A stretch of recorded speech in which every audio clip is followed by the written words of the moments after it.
Hai sob, kembali lagi di animasi Donghua Spoiler. Pada episode sebelumnya menceritakan tentang Xiaoyan yang memasuki alam dewa kekacauan, yang mana di sana si nomor 2 menemukan bahwa ada dunia lain selain 9 dunia utama. Lalu selanjutnya mereka pun memvoting suatu keputusan untuk mengungkapkan identitas masing-masing. Dan cerita pun dimulai.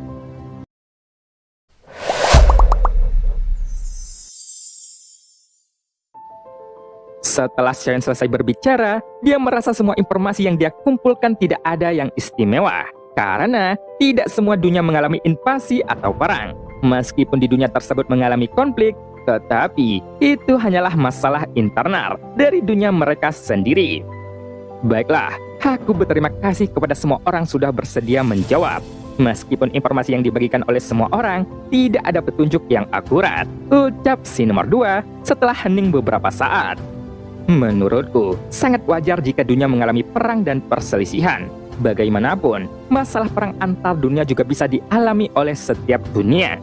Lagi pula, kelangkaan sumber daya pasti akan menimbulkan konflik dalam kultivasi. Jadi, pada dasarnya, itu adalah tentang tatanan dunia itu sendiri, ucap si nomor 2. Mendengar kata-kata si nomor 2, Xiaoyan juga merasa bahwa dia sebenarnya juga memiliki keraguan di dalam hatinya. Bagaimanapun juga, ada 3 suara yang menentang. Oleh karena itu, ada kemungkinan salah satu dari 3 orang ini berbohong. Jadi, informasi ini hanya untuk referensi saja. Namun, Xiaoyan hanya bisa membuat penilaian berdasarkan apa yang dikatakan si nomor 2. Meskipun tidak ada petunjuk penting yang ditemukan, Xiaoyan harus mulai berhati-hati. Aku pikir sekarang angin sudah mulai bertiup. Jadi, jika terjadi badai, maka tidak ada satupun dari kita yang bisa menghadapinya. Oleh karena itu, sebaiknya kalian berhati-hati, ucap si nomor 2 yang berkata perlahan. Tapi, kata-katanya ada ketidakberdayaan.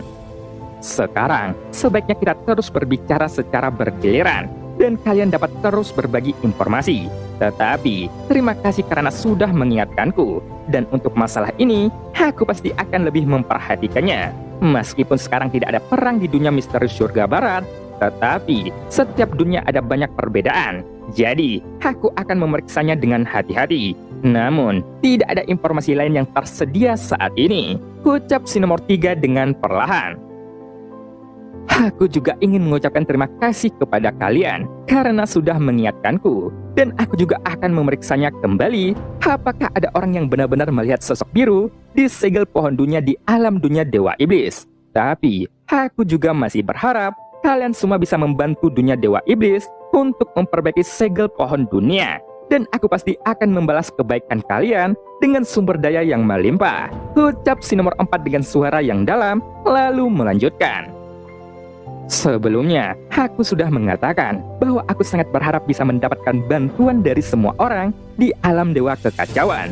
Bagaimanapun, segel pohon dunia di dunia Dewa Iblis bukanlah sebuah celah, tetapi itu sebuah lubang besar. Jadi, bisa dibayangkan betapa sulit untuk memperbaikinya. Karena, jika masalah ini terus berlanjut lebih lama, maka tatanan dunia Dewa Iblis pasti akan menjadi semakin kacau, ucap si nomor 4. Tepat ketika kata-kata si nomor 4 keluar, Xiaoyan juga telah membuat rencana di dalam hatinya. Selama dia di sana, pasti ada peluang untuk bertemu dengan si nomor 4 di dunia Dewa Iblis. Xiaoyan juga merasa bahwa si nomor 4 sangatlah kuat. Lagi pula, dia berani mengungkapkan identitasnya seperti itu. Jadi, Xiaoyan juga ingin melihat kekuatan si nomor 4 dengan matanya sendiri. Jika tidak, Xiaoyan khawatir bahwa dia tidak akan mendapatkan sekutu di alam kekacauan di masa depan. Meskipun semua orang mengungkapkan diri sepenuhnya, tetapi jika mereka mendapatkan informasi yang baik di dunia masing-masing, maka kekuatan mereka seharusnya tidak diragukan lagi. Jadi, Xiaoyan hanya bisa menunggu dan melihat apakah akan ada petunjuk lainnya. Bagaimanapun, Xiaoyan masih perlu mencari tahu lebih banyak informasi tentang dunia Dewa Iblis sebelum mengambil sebuah keputusan. Saat ini, situasi duniaku juga sama seperti dunia si nomor 4. Jika kalian bisa memberiku bantuan, aku pasti akan membalas kalian dengan mata air dewa. Sekarang, dunia pegunungan dan lautan berada dalam kekacauan. dan aku tidak punya banyak informasi untuk dibagikan kepada kalian semua, ucap si nomor 5 yang berkata dengan singkat. Tetapi di dalam nada bicaranya, situasi di dunia pegunungan dan lautan saat ini itu sedang tidak dalam keadaan yang baik.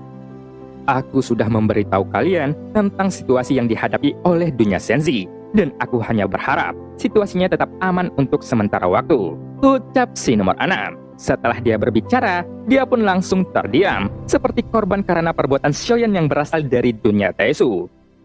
Dalam hal ini, aku tidak akan menyangkal si nomor 9 yang berasal dari dunia Taesu, dan aku hanya menerima takdir itu. Tapi, aku hanya bisa menerimanya karena lemah. Jadi, bagaimana jika kita mencobanya? Aku punya beberapa hal yang mungkin akan menarik perhatian kalian, ucap si nomor 7. Namun, menurut apa yang telah dikatakan si nomor 7, sepertinya tidak peduli dari dunia mana orang di sini berasal. Baginya, semua orang sama. Karena, seperti yang dikatakan sebelumnya, bahwa dunia asalnya sudah tidak ada lagi. Jadi, dunia mana yang diinvasi dan dunia mana yang musnah, itu tidak ada hubungan dengannya. Namun, kemungkinan terburuknya adalah dia berniat untuk mengubah dunia. Tepat ketika Shoyan mendengarnya, dia pun cukup terkejut. Lagi pula, pertanyaan yang disampaikan si nomor 7 sangatlah tiba-tiba. Namun, Shoyan juga tidak menyangka bahwa si nomor 7 sangatlah jujur dan dia tidak takut mengungkapkan identitasnya sendiri. Tapi, Shoyan sebelumnya menggunakan si nomor 7 untuk menemukan barang-barang yang aneh. Dan sepertinya, dia mengetahui semua halnya dengan baik. Karena, dia seperti seorang penguasa yang sedang berkeliling dunia. Karena dia sanggup berpergian di berbagai dunia, jadi kekuatan si nomor 7 tidak perlu diragukan lagi. Nomor 7, sebelumnya aku minta maaf. Sekarang, aku sedang mundur untuk mengalahkan dunia Senzi, dan aku tidak tahu apa yang akan terjadi nanti. Jadi, aku merasa tidak nyaman saat ini, ucap Shoyan dengan menyesal. Sepertinya, situasimu sangatlah rumit. Walaupun kamu memilih setuju, tetapi kamu tidak bisa melakukannya. Jadi, tidak masalah. Aku ingat dengan pertemuan yang terakhir, bahwa kamu bertanya tentang dunia Dewa Iblis. Jadi, apakah kamu tetap akan pergi ke dunia Dewa Iblis? Jika kamu tidak keberatan, maukah kamu jika kita pergi bersama? Ucap si nomor 7. Ketika Shoyan mendengar ini, dia pun cukup terkejut. Karena si nomor 7 masih mengingat apa yang dia katakan sebelumnya. Sekarang, jika Shoyan salah dalam memilih kata-katanya, dia akan dicurigai. Maaf, sepertinya ingatanku sangat buruk akhir-akhir ini. Sebelumnya, aku mendengar ada gerbang kuno di dunia Dewa Iblis, dan aku sedikit penasaran dengan rumor tersebut. Jadi, aku pun ingin melihatnya sendiri. Tetapi, karena aku belum bisa memastikannya saat ini, aku hanya akan mengesampingkannya, ucap Shoyan yang setelah berpikir sejenak. Mengapa sekarang kamu menjadi begitu memalukan? Ucap si nomor 7 dengan nada penyesalan. Meskipun si nomor 7 mengatakan dia ingin pergi bersamanya, tetapi Shoyan tidak tahu apakah si nomor 7 ingin membantunya dengan tulus, atau dia memiliki rencana lain. Bagaimanapun, semua orang di sini adalah sosok biru, dan semua orang juga tidak ada yang tahu identitas satu sama lain. Jadi, semua orang harus berhati-hati di sini. Bagaimanapun, di dalam pertemuan ini, meskipun mereka semua berbicara tentang dunia mereka masing-masing, tetapi tidak ada yang berubah. Nomor 9, armor dewa palsu yang kamu pesan telah selesai. Tapi, ada sesuatu yang membuatku sangat penasaran. Karena kamu telah mengatakan berasal dari dunia Taesu. Mengapa kamu mempercayaiku untuk memperbaiki baju besi ini? Ucap si nomor 8 yang bertanya dengan ragu. Si nomor 8 ingin mengungkapkan identitas asli Shoyan. Sebenarnya, di masa lalu, aku sangat menyukai armor dewa palsu ini. Ucap Shoyan dengan tegas. Kamu dan si nomor 6 sama-sama memiliki armor dewa palsu. Tetapi mengapa kamu mengatakan penasaran dengan peningkatan armor dewa palsumu sendiri? Ucap si nomor 8 yang bertanya lagi.